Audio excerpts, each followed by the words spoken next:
Good morning, you are watching A News. I'm Bakhtiar Sanov, and let's see the headlines. US President Donald Trump vows more tariffs after EU-Canada strike back. International Criminal Court takes Philippines' Duterte into custody to face murder charges for drug war killings. Global Baku Forum starts in Azerbaijan today, gathering global leaders including current and former heads of state.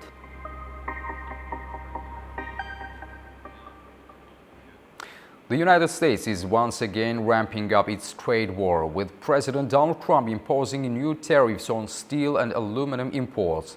While the administration argues the move will protect American manufacturers, it has sparked a global backlash and market turbulence. Meanwhile, concerns grow over rising costs for businesses and consumers. Our Ubi Shbander reports from Washington, D.C. President Donald Trump has imposed a 25% tariff on all steel and aluminum imported into the United States on Wednesday. The president said that his tariff policy is meant to protect U.S. manufacturing against what he says are unfair European trade practices that put American companies at a severe disadvantage.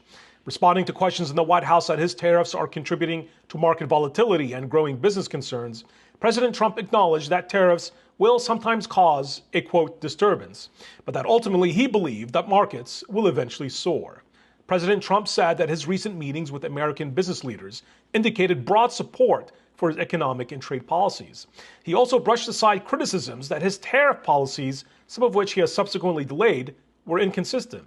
Trump said that he was being flexible with his tariff implementation due to supply chain consideration for American auto manufacturers. Regarding the steep drop in the stock market this week, President Trump responded to reporters that, quote, "You can't really watch the stock market." The tariffs on steel and aluminum mark the first time in Trump's second term that a set of tariffs have been applied to all countries. The tariffs may raise prices on key ingredients for American manufacturers, which could be passed on to consumers. Commerce Secretary Howard Lutnick has said that tariffs scheduled to go into effect on April 2nd will remain until Mexico and Canada demonstrate that they have taken significant action in preventing the smuggling of the deadly drug fentanyl into the United States. For the time being, despite the market downturn, the Trump administration believes that the benefits of these hefty tariffs will in the long term outweigh any incurred cost. I'm Ubi Shabander, A News, Washington, D.C. Canada has announced its response to the tariffs imposed by U.S. President Donald Trump. Starting from today, a 29.8 billion Canadian dollar tariff will be implemented. Authorities say the new measures are aimed at protecting the Canadian economy and strengthening the international fight against what it says is the unfair trade actions of the United States. Morning, everyone. Canada has promptly responded to the 25% tariffs imposed by US President Donald Trump on steel and aluminium products, which began on Wednesday. Ottawa says that from today it will implement retaliatory 25% tax hikes worth nearly 30 billion Canadian dollars on American goods such as steel, computers and sports equipment. March 13th, 2025, 25% reciprocal tariffs on an additional $29.8 billion of imports from the United States. This includes steel products worth $12.6 billion and aluminum products worth $3 billion, as well as additional imported U.S. goods worth $14.2 billion for a total of $29.8 billion. The list of additional products affected by counter tariffs includes computers, sports equipment, and cast iron products as examples. These tariffs are in addition to Canada's 25% counter tariffs on $30 billion of imports from the United States in response to U.S. tariffs put in place on March 4th.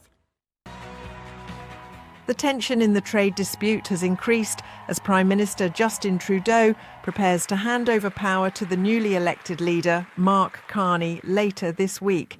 We didn't ask for this fight. The only constant in this unjustified and unjustifiable trade war seems to be President Trump's talks of annexing our country through economic coercion. Yesterday, He called our border a fictional line and repeated his disrespectful 51st state rhetoric. Well, Canadians have made it very clear that we will not back down and we will not give in to this coercion. Canada has strongly criticised the tariffs imposed by the US and declared that the fight against such unfair trade measures will be strengthened on an international level. However, Trump defends his tariff hikes, which have sparked unrest around the world. US President Donald Trump has blasted the European Union for unfair trade practices, pledging to impose reciprocal tariffs on European goods. His remarks come amid growing tensions following the enforcement of new tariffs on steel and aluminum imports. US President Donald Trump sharply criticised the European Union during a meeting with Irish Prime Minister Michael Martin in the Oval Office. He accuses the EU of unfair trade practices and mistreating America for years. Trump declared plans to impose reciprocal tariffs, meaning any tariffs the EU imposes on, the US will be matched by similar charges on European goods. And as you know, we're going to be doing reciprocal tariffs. So whatever they charge us, we're charging them. Nobody can complain about that. Whatever it is, it doesn't even matter what it is. If they charge us 25 or 20% or 10% or 2% or 200%, then that's what we're charging them. The remarks came after Trump enforced tariffs on steel and aluminium imports, which prompted retaliation from the EU. Trump expressed his desire to rebuild US manufacturing.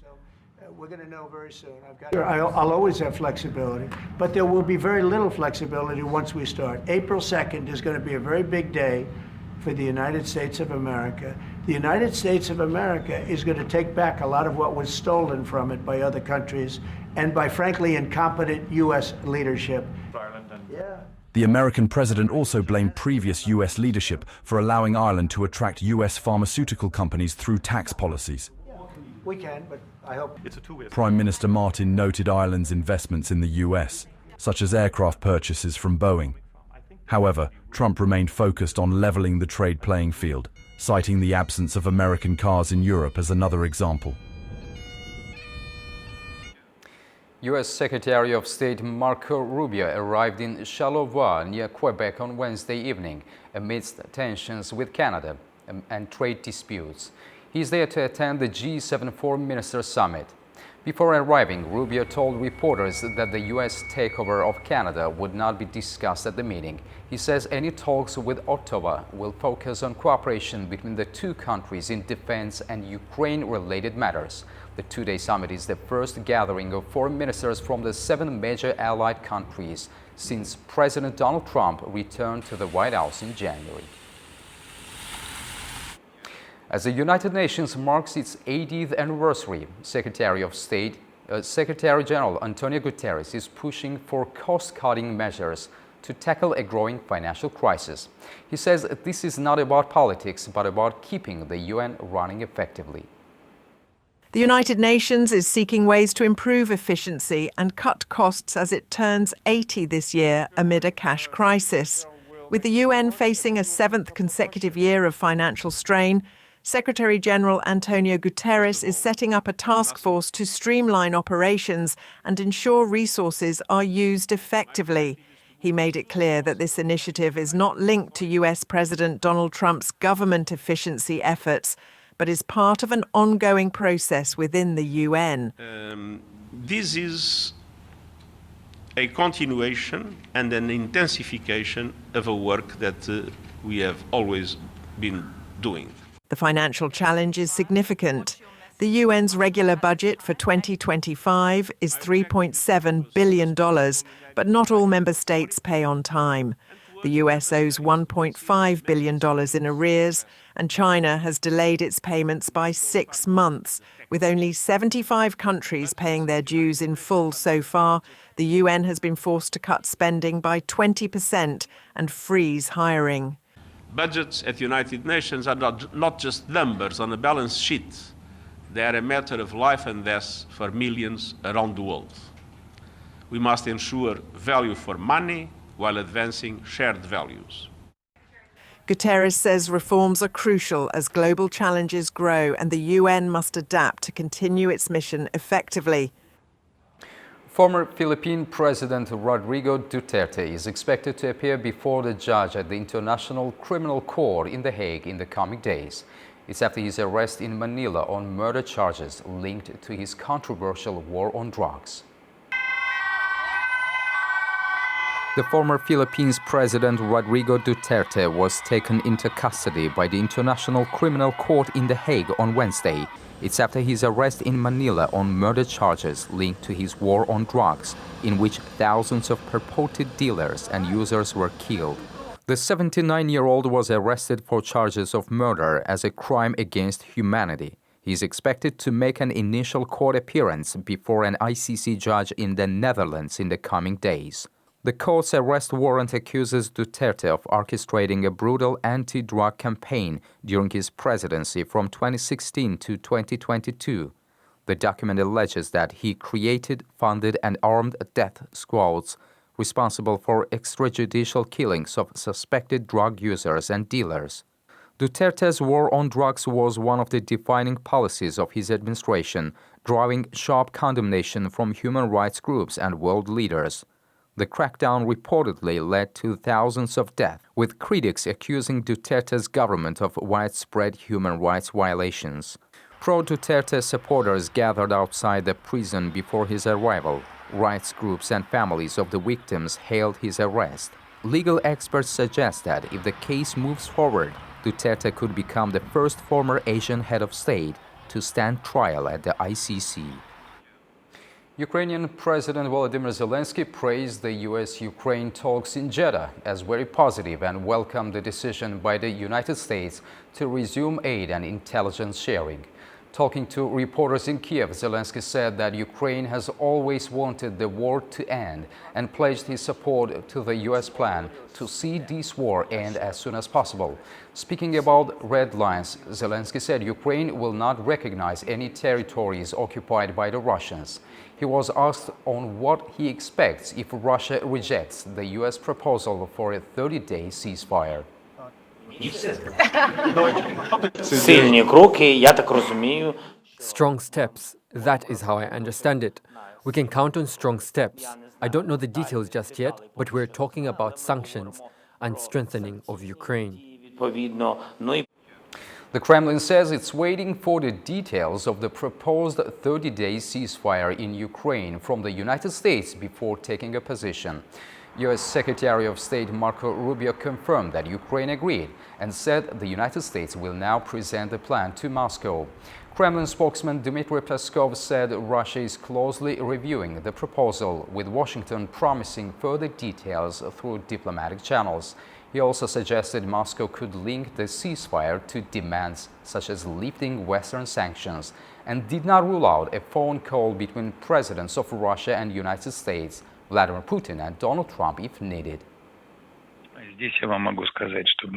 I can tell you that we are carefully studying the statements made as a result and are familiarizing ourselves with the text of the joint statement adopted in Jeddah.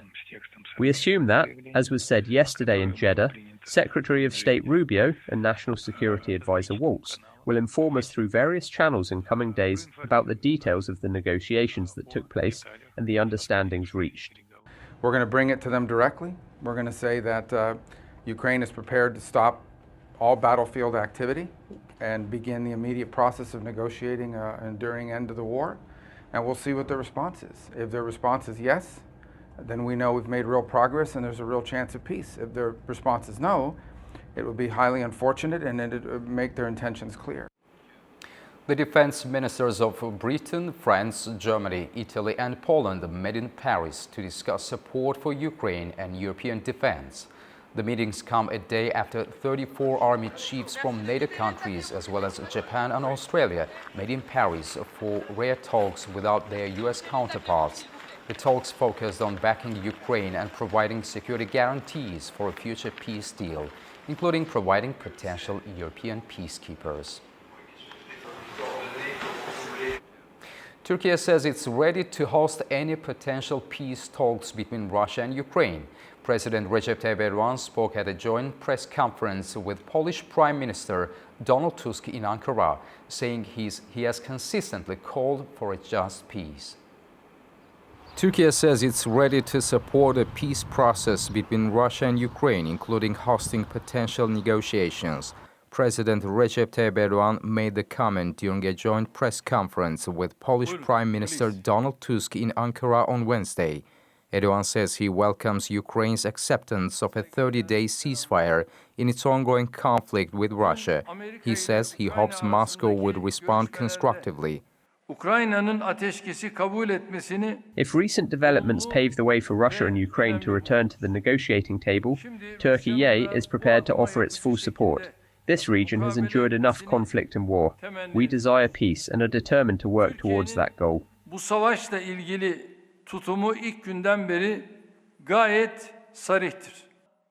At the same time, Erdogan called for Turkey's full membership in the European Union as a way of increasing the bloc's strength. He also highlighted the importance of Turkey and Poland as strategic NATO allies, with both countries positioned on NATO's eastern and southern flanks. Meanwhile, Polish Prime Minister Donald Tusk also proposed that Turkey take an active role in initiating peace talks between Russia and Ukraine. Tusk says he welcomed the diplomatic efforts held in Saudi Arabia earlier in the week.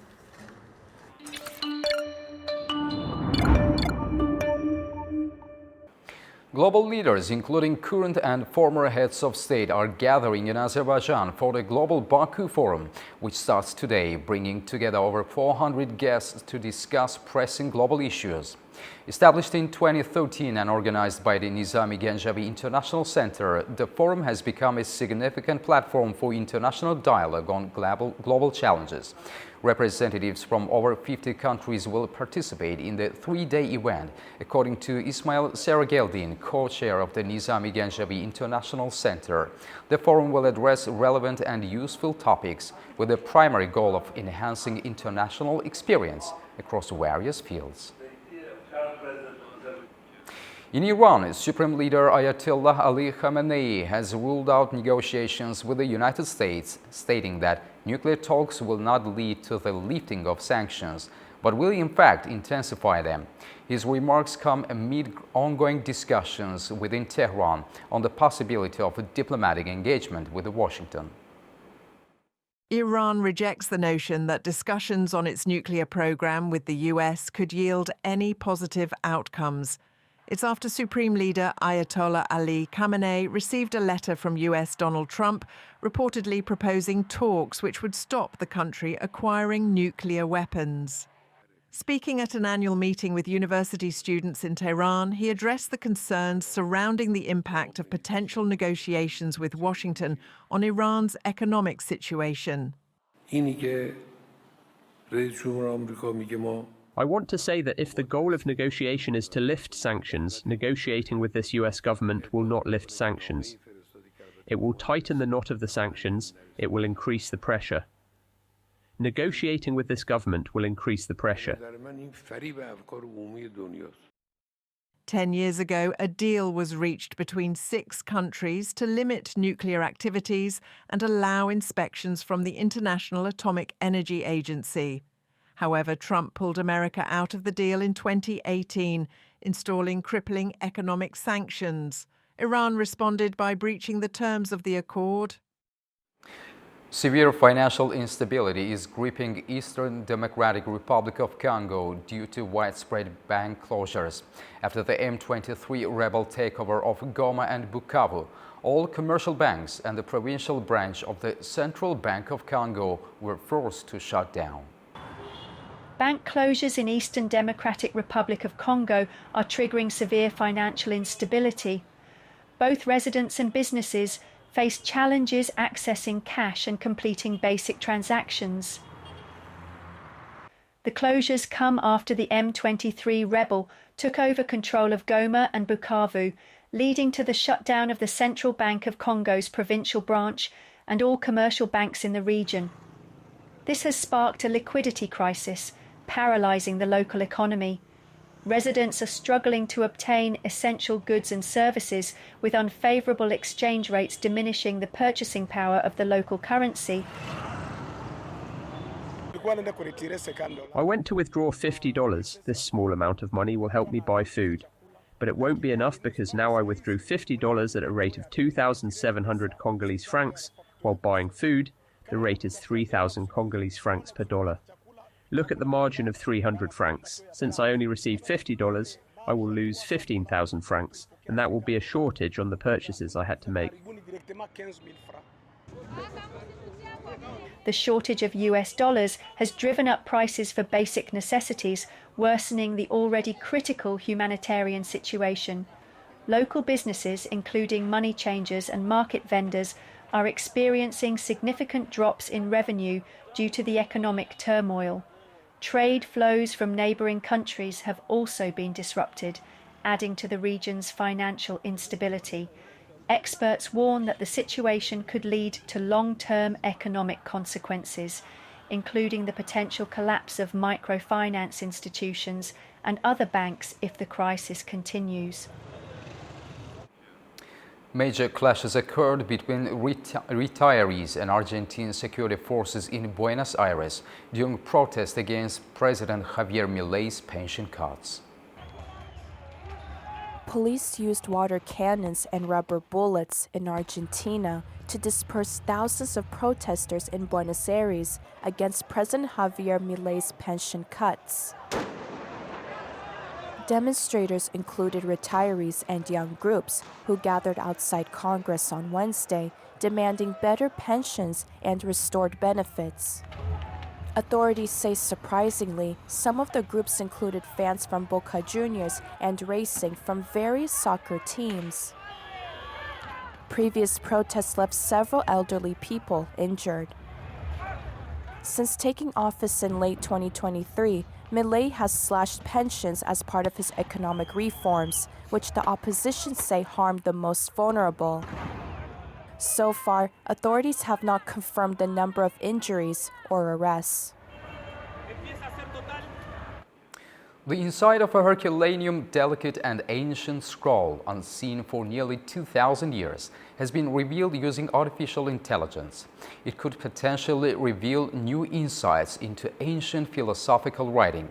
Scientists virtually unrolled the fragile papyrus, uncovering Greek texts believed to be linked to Epicurean thought.